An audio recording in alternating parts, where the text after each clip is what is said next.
మొదటి దశగా సిటీలోని అన్ని ప్రధాన శివార్లను కలుపుతూ ఏర్పాటైన మెట్రో రైల్ రెండో దశ వచ్చేసరికి ప్రభుత్వం మారటంతో మెట్రో రైల్ కూడా రూట్ మారనుంది. ఇప్పటికీ శంకుస్థాపన చేసి పనులు ప్రారంభమైన రాయదుర్గం నుంచి శంషాబాద్ ఎయిర్పోర్ట్ వరకు ఏర్పాటు చేయనున్న కారిడార్తో ప్రజలకు పెద్దగా ప్రయోజనం ఉండకపోవచ్చన్న సర్కార్ అభిప్రాయంతో ఇప్పట్లో ఈ కారిడార్ ముందుకు సాగే అవకాశం లేనట్టే. కొత్త ప్రభుత్వం కొలుదీరగానే మెట్రో రైల్ రెండో దశ రూట్ మారే అవకాశాలు పెరుగుతున్నాయి. ఇటీవలే మెట్రో రైల్పై సమీక్ష నిర్వహించిన CM Revanth Reddy Pathabasti metro rail విషయంలో తీవ్ర అసంతృప్తిని వ్యక్తం చేస్తూ పాతబస్తీలో మెట్రో రైలును పరుగులు తీయించేందుకు అధికారులు ఫస్ట్ ప్రాధాన్యత ఇవ్వాలని ఆదేశాలు జారీ చేశారు. ప్రస్తుతం గౌలిగూడ బస్ స్టేషన్ నుంచి ఫలక్నామా వరకు ఏర్పాటు చేయాల్సిన కారిడార్ పనులను ముందుగా పూర్తి చేసి ఆ తర్వాత ఫలక్నామా నుంచి చంద్రాయణగుట్ట మీదుగా ఎల్బీనగర్ వరకు కారిడార్ను విస్తరించేందుకు అధికారులు ప్రణాళికలను సిద్ధం చేయాలని కూడా సూచించిన నేపథ్యంలో ఇప్పటికే గౌలిగూడ బస్ స్టేషన్ నుంచి ఫలక్నామా వరకు జరిపిన స్థల సేకరణ విషయాన్ని మెట్రో అధికారులు సీఎం రేవంత్ కు వివరించారు. సిటీలోని ఇతర ప్రాంతాలకు ఇప్పటికే అందుబాటులోకి వచ్చిన మెట్రో రైల్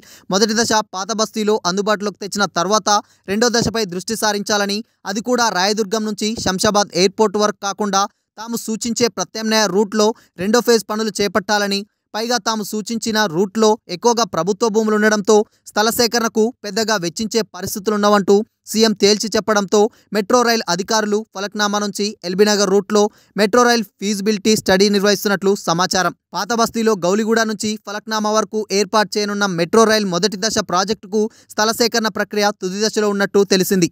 దాదాపు 5.5 కిలోమీటర్ల పొడవున ఏర్పాటు చేయనున్న మెట్రో కారిడార్కు సంబంధించి మొత్తం 219 ఆస్తుల నుంచి స్థలాల్ని సేకరించాల్సి ఉండగా ఇందులో సింహభాగం ప్రక్రియ పూర్తయినట్లు, మరో 60 మతపరమైన కట్టడాలకు సంబంధించి తుది నిర్ణయం తీసుకోవాల్సి ఉన్నట్లు సమాచారం. ప్రజల మనోభావాలను గౌరవిస్తూ వాటికి ఎలాంటి ముప్పు ఏర్పడకుండా కారిడార్ నిర్మాణం చేపట్టేందుకు మెట్రో అధికారులు సరికొత్త ఇంజనీరింగ్ విధానాలను అన్వేషిస్తున్నట్లు సమాచారం.